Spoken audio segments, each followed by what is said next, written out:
Hello students, now come to the next topic that is sexual and asexual reproduction in kingdom Monera।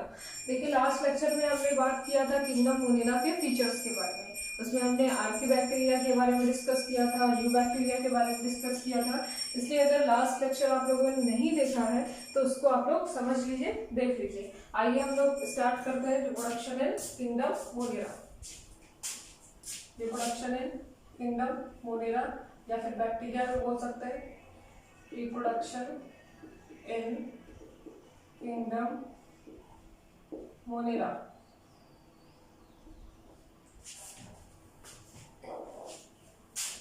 देखिए जो Monera है इनमें दो तरह का रिप्रोडक्शन होता है, एक तो एसेक्सुअल, दूसरा है सेक्सुअल। दोनों तरह से इनमें रिप्रोडक्शन हो सकता है। एसेक्सुअल रिप्रोडक्शन में जिसमें क्या करता है, अपने आइडेंटिकल्स को, क्लोन्स को फॉर्म करेगा। एसेक्सुअल रिप्रोडक्शन में आएगा बाइनरी फिजन, बाइनरी फिजन के थ्रू ये रिप्रोडक्शन करेगा। और सेक्सुअल रिप्रोडक्शन में तीन तरह के रिप्रोडक्शन करेगा। कॉन्जुगेशन तीन तरह से कर सकता है, conjugation. Second is transformation, transformation and the last one is transduction, transduction. तो सबसे पहले देखिए यहाँ पे क्या होता है, बाइनरी फिजन आप लोग जानते हैं। बाइनरी फिजन में क्या होता है, कोई भी सेल है, कोई भी बैक्टीरियल सेल है या फिर कोई भी यूनिसेलुलर ऑर्गेनिज्म होता है, वो अपनी बॉडी को क्या करता है, डिवाइड करता है टू पार्ट्स में, और फिर इनमें क्या होता है, आइडेंटिकल क्लोन्स फॉर्म होंगे। अगर सेक्सुअल रिप्रोडक्शन की बात करें तो सेक्सुअल रिप्रोडक्शन में जिनमें सेक्सेस क्या होती है, इन्वॉल्व होती है, वेरिएशन आता है। इनमें अगर बैक्टीरिया की बात करें तो कॉन्जुगेशन, ट्रांसफॉर्मेशन, ट्रांसडक्शन तीन तरह से रिप्रोडक्शन कर सकता है। कॉन्जुगेशन में क्या होता है, उसमें दो जो बैक्टीरियल सेल होते हैं वो आपस में कांटेक्ट में आते हैं, और कांटेक्ट में आने के बाद अपने जो जेनेटिक मटेरियल होते हैं उसको ट्रांसफर करेंगे किसी दूसरे बैक्टीरियल सेल में, एंड देन बाइनरी फिजन के थ्रू क्या होते हैं, डिवाइड होते हैं। तो आइए डायग्राम के थ्रू समझते हैं। सबसे पहले देखिए कॉन्जुगेशन जो है इसको सबसे पहले डिस्कवर किया था लेडरबर्ग एंड टैटम ने इन 1946। और किसमें किया था, किस बैक्टीरियल सेल में किया था, एस्टेरिया कोलाई। अब देखिए ये क्या है, एक बैक्टीरियल सेल है, यहाँ पे डायग्राम के थ्रू समझाएंगे। ये बैक्टीरियल सेल है जिसका ये क्या है, प्रोकैरियोटिक क्रोमोसोम। ये क्या है, इसका हेरिडिटी मटेरियल, हेरिडिटी मटेरियल जिसमें डीएनए और आरएनए होगा। अब देखिए ये जो बैक्टीरियल सेल है ये दूसरे किसी बैक्टीरिया के कांटेक्ट में आएगा। जब बैक्टीरिया के कांटेक्ट में आ जाता है तो इस पे प्रेजेंट जो पिलाई होता है, पिलाई क्या होता है, किसी सरफेस से अटैच होने में क्या करता है, हेल्प करता है। तो ये पिलाई के थ्रू क्या होगा, एक दूसरे से क्या हो जाएगा, अटैच हो जाएगा। और अटैच होने के बाद क्या होता है, ये अपने जो क्रोमोसोम है, हेरिडिटी मटेरियल है, इसमें से क्या होगा, डोनर होगा और दूसरा क्या होगा, रिसिपिएंट होगा। एक देने वाला होगा और एक रिसीव करने वाला होगा। तो अपना जो जेनेटिक मटेरियल है इसको ट्रांसफर कर देता है दूसरे बैक्टीरियल सेल में, और ट्रांसफर करने के बाद क्या होता है, इस जो रिसीवर था, ये जो रिसिपिएंट था, इसके अंदर क्या होता है, इसकी जो जेनेटिक मटेरियल है इसमें चेंज आ जाता है। क्या चेंज आता है, देखिए इसमें एक नया रिकॉम्बिनेशन बन जाता है। इसका जेनेटिक मटेरियल तो है ही, जिस डोनर से इसने लिया है उसका भी जेनेटिक मटेरियल आपस में क्या होता है, आके कंबाइन हो जाता है। और कंबाइन होने के बाद क्या बनाता है, आरडीएनए बनाएगा, मतलब कि रिकॉम्बिनेंट डीएनए बनाएगा। इसमें वेरिएशन आ जाता है, और वेरिएशन आने के बाद क्या होता है, ये बाइनरी फिजन के थ्रू फिर से दो सेल्स में, दो बैक्टीरियल सेल में क्या हो जाएगा, डिवाइड हो जाएगा, जो कि अपने पेरेंट से सेम नहीं होगा, जो कि ये फर्स्ट बैक्टीरियल सेल से क्या होगा, सेम नहीं होगा। ये क्या है, एक रिप्रोडक्शन का तरीका होता है किसमें, बैक्टीरियल सेल में। अब नेक्स्ट बात करते हैं ट्रांसफॉर्मेशन के बारे में। ट्रांसफॉर्मेशन क्या होता है, देखिए ट्रांसफॉर्मेशन में जो बैक्टीरियल सेल होगा, जो बैक्टीरियल सेल होता है वो बाहर से किसी जेनेटिक मटेरियल को रिसीव करेगा, और रिसीव करने के बाद क्या करता है, रिप्रोडक्शन की प्रोसेस कराता है। तो आइए डायग्राम के थ्रू समझते हैं। इसको सबसे पहले ग्रिफ ने डिस्कवरी इसकी की थी इन 1928 में, और किस बैक्टीरिया में किया था, डिप्लोकोकस न्यूमोनिया में। नेक्स्ट इसके बाद देखिए एक बैक्टीरियल सेल है जिसका ये क्या है, जेनेटिक मटेरियल है, मतलब कि बैक्टीरियल क्रोमोसोम है। अब ये जो बैक्टीरियल क्रोमोसोम है, ये जो बैक्टीरिया है ये बाहर से किसी डीएनए के फ्रैगमेंट्स को ठीक है, बाहर से किसी बैक्टीरियल सेल के जेनेटिक मटेरियल को या फिर डीएनए के फ्रैगमेंट को क्या करेगा, रिसीव करता है। और रिसीव करने के बाद देखिए यहाँ पे रिसीव कर लिया, रिसीव करने के बाद इसका जो क्रोमोसोम होता है, इसका जो जेनेटिक मटेरियल होता है, ये बाहर से आने वाले जेनेटिक मटेरियल के साथ रिकम्बाइंड हो जाता है। रिकम्बाइंड हो गया और इसमें क्या होते हैं, चेंजेस आ जाते हैं। और चेंजेस आने के बाद अब ये क्या करेगा, डिवाइड करेगा और एक नए बैक्टीरियल सेल का फॉर्मेशन करेगा। तो इस तरह का जो रिप्रोडक्शन होता है उसको क्या कहते हैं, ट्रांसफॉर्मेशन। नेक्स्ट उसके बाद आते हैं ट्रांसडक्शन में। ट्रांसडक्शन मैंने बताया था, इसमें क्या होता है, कोई भी वायरस क्या होगा या फिर कोई बैक्टीरियल सेल अटैच होता है किसी बैक्टीरियल सेल के साथ और अपने जेनेटिक मटेरियल को ट्रांसफर करेगा।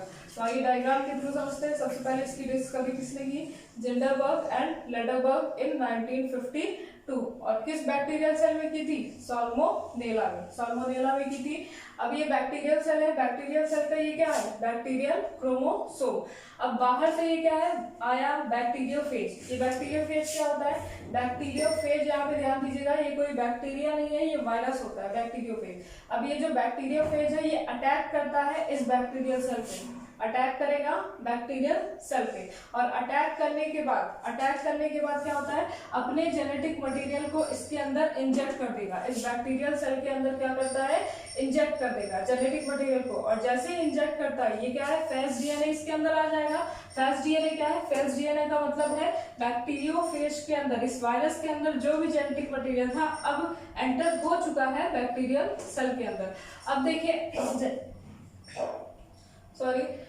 फेस डीएनए जैसे ही, अब देखिए जैसे ही क्या होता है, फेस डीएनए की एंट्री होती है बैक्टीरियल सेल के अंदर, ये जो क्रोमोसोम होता है, बैक्टीरियल सेल का जो क्रोमोसोम होता है वो डिग्रेड हो जाता है। डिग्रेड होने का मतलब स्प्लिट हो जाता है। और स्प्लिट होने के बाद नेक्स्ट जो प्रोसेस होती है, नेक्स्ट जो स्टेप होती है, इसमें क्या होता है, फेस डीएनए डोनर डीएनए के साथ, ठीक है, फेस डीएनए जो डोनर डीएनए होता है उसके साथ क्या होता है, रिकम्बाइंड होके नए फेजेस फॉर्म करेगा, नए फेजेस फॉर्म करेगा। यहाँ पे समझिएगा, यहाँ पे ये फेस डीएनए था, ये क्या है, बैक्टीरियल सेल का, ठीक है, बैक्टीरियल सेल का ये क्रोमोसोम है जो कि क्या हो गया, डिग्रेड हो गया।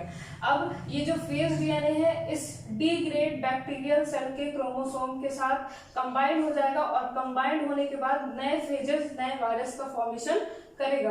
और जैसे ही नए वायरस का फॉर्मेशन हो जाता है, इसके अंदर जो जेनेटिक मटेरियल है वो बैक्टीरियल सेल का भी है और इससे आने वाला भी, फेस डीएनए से आने वाला भी जेनेटिक मटेरियल है। तो क्या होगा, एक नया रिकॉम्बिनेशन बन जाता है। और जैसे ही क्या होता है, ये फेजेस फॉर्म हो जाते हैं, ये जो बैक्टीरियल सेल की सेल वॉल होती है वो रप्चर हो जाएगी। और रप्चर होने के बाद क्या होता है, सारे जो वायरस है, जो बैक्टीरियोफेज है, वो बाहर निकल जाते हैं। और अब देखिए बाहर आएगा और बाहर आने के बाद किसी दूसरे बैक्टीरियल सेल को क्या करेगा, इन्फेक्ट करेगा, किसी दूसरे बैक्टीरिया पे अटैक करेगा और अटैक करने के बाद क्या करेगा, इन्फेक्ट करेगा। इसके अंदर जो अब जेनेटिक मटेरियल है वो रिकॉम्बिनेशन का है, मतलब कि बैक्टीरिया का भी है और वायरस का भी है। तो ये क्या करेगा, दूसरे किसी बैक्टीरियल सेल पे अटैक करेगा और इस जेनेटिक मटेरियल को ट्रांसफर कर देगा, जिसके साथ इस बैक्टीरिया में क्या होंगे, वेरिएशन आएगा। और वेरिएशन आने पे क्या होगा, ये एक नए बैक्टीरिया का क्या करेगा, फॉर्मेशन करेगा। तो इस तरह से क्या होता है, तीन तरह से परफॉर्म होता है सेक्सुअल रिप्रोडक्शन मोनेरा के अंदर, बैक्टीरिया के अंदर। First is conjugation, second is transformation and third is transduction. Conjugation में क्या होता है, कोई दो बैक्टीरियल सेल आपस में कांटेक्ट में आते हैं और जेनेटिक मटेरियल ट्रांसफर करने के बाद क्या करते हैं, किसी दो बैक्टीरियल सेल का दो से चार से पांच बाइनरी फिजन के थ्रू क्या करेंगे, रिप्रोडक्शन करेंगे। ट्रांसफॉर्मेशन में क्या होता है, ट्रांसफॉर्मेशन में जो बैक्टीरियल सेल होगा, जो बैक्टीरियल सेल होता है वो बाहर से आने वाले किसी डीएनए फ्रैगमेंट को रिसीव करेगा। रिसीव करने के बाद इनमें क्या होता है, रिप्रोडक्शन की प्रोसेस चलती है। ट्रांसडक्शन में क्या होगा, जो वायरस होता है ये इन्फेक्ट करता है बैक्टीरियल सेल के ऊपर, अपने जेनेटिक मटेरियल को ट्रांसफर करेगा और ट्रांसफर करने के बाद क्या होता है, एक नए रिकॉम्बिनेशन डीएनए का फॉर्मेशन हो जाता है। और तब ये जो फेज है ये फॉर्म होने के बाद किसी दूसरे बैक्टीरियल सेल को इन्फेक्ट करेगा। तो this is all about sexual reproduction in kingdom Monera. अब बात करेंगे एसेक्सुअल रिप्रोडक्शन के बारे में। देखिए एसेक्सुअल रिप्रोडक्शन,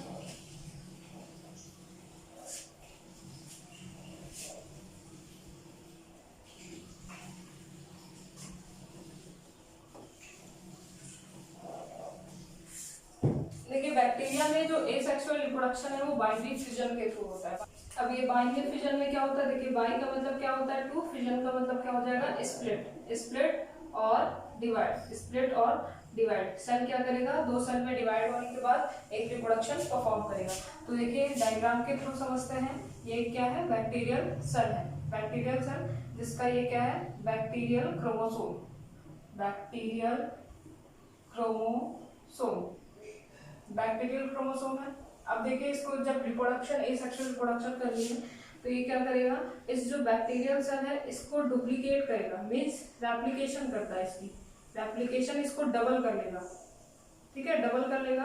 और डबल करने के बाद, ठीक है डबल करने के बाद ये क्या होगा, जितने भी ये बैक्टीरियल सेल के जो क्रोमोसोम होते हैं वो अपोजिट पोल पे क्या हो जाते हैं, शिफ्ट हो जाते हैं, अपोजिट पोल पे शिफ्ट हो जाते हैं। इस तरह से अपोजिट पोल पे शिफ्ट हो गए, और अपोजिट पोल पे शिफ्ट होने के बाद क्या होता है, इनका जो साइटोप्लाज्म होगा वो भी क्या होगा, कॉन्ट्रैक्ट होगा। कॉन्ट्रैक्ट होने के बाद यहाँ से एक ब्रिज लाइक स्ट्रक्चर का फॉर्म होता है, और जब क्या हो जाती है फेवरेबल कंडीशन आती है तो ये जो ब्रिज लाइक स्ट्रक्चर फॉर्म हुआ ये क्या होता है, रप्चर हो जाता है। रप्चर होने के बाद क्या होता है, यहाँ से दो बैक्टीरियल सेल का फॉर्मेशन हो जाएगा, जिसमें क्या होता है कोई भी वेरिएशन नहीं आता। ये क्या होता है, अपने क्लोन्स को फॉर्म करता है। क्लोन्स का मैंने मतलब बताया था, क्या होता है अपने जैसे, अपने पेरेंट सेल के जैसे ही क्या होता है सेल का फॉर्मेशन करेगा। तो ये क्या होता है बाइनरी फिजन होती है किंगडम मोनेरा के अंदर।